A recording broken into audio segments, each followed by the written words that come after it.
how to approach studying for the LSAT. Let's get into it.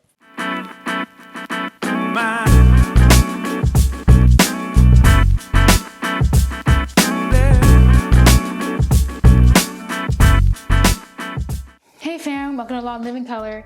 It's Shar, and as always, I'm here to give quick tips and experiences on how to navigate the law school process and legal field as a person of color. So you have to ask yourself a few questions when you're approaching the LSAT. One of them is, what is your learning style? Now, this is different sometimes per subject, but knowing and understanding what you learn and how you learn the best way you can is very crucial to this test. Are you someone that needs a tutor, that needs someone to hold you accountable throughout the way? Do you need someone to just give you a head start? Are you an auditorial or a visual learner, or both? Do you need a teacher to teach the material, or can you just learn it from reading examples and lessons in the book? So once you establish your learning style, it kind of just further pushes you in the right direction of what resources to use for the LSAT and how to go about that. So the crucial point here is that try to spend as little money as possible in this process. I unfortunately spent a ton of money before I realized what my learning style really was and what I really needed to do to better prepare myself for the LSAT. Don't be like me. Don't do it. You just need to establish what your learning style is, and then the best way to do that for the LSAT is like LSAC with a C provides some diagnostic tests, a diagnostic test that you can take in a test environment, which would be somewhere quiet, that you're uninterrupted, good Wi-Fi, that type of thing, and establish where you can go on from there. Moving on from that, the next question you have to ask yourself is how much you can afford for LSAT resources. This is just the LSAT in and of itself.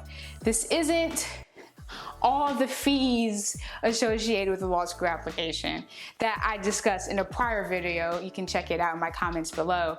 But it's more of, okay, what specifically, how much money can I dedicate just to studying for this test?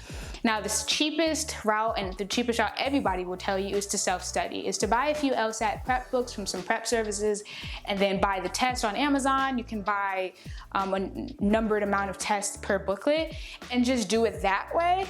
But again, going back to learning style, self-study might not be for you.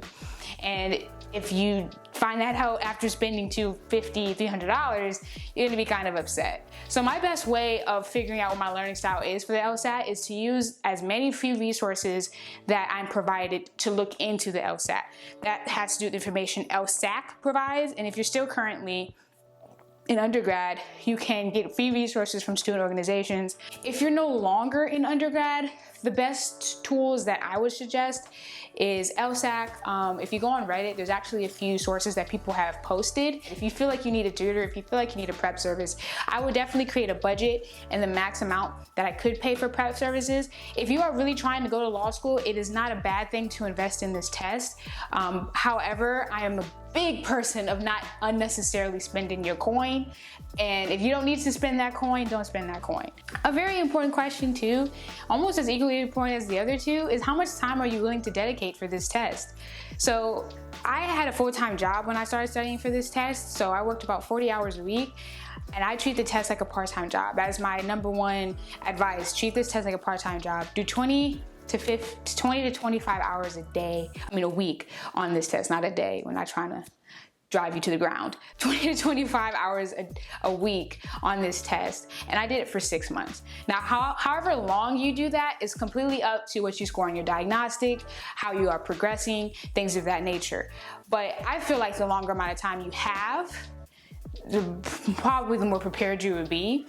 But this is a very situational thing. So there's people in different situations and circumstances. There's people that have been out of undergrad for a really long time and they're just now getting into the swing of things, or they have kids, or they're married, or they have other responsibilities.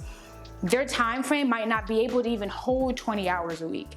So with that being said, it's okay if it's 5 hours, 10 hours, that's okay. But you might want to look into extending the time frame of studying. So if you're trying, so it's March now and you're trying to apply by October, which I say don't go past Halloween as far as applying goes, you should be studying for the test now.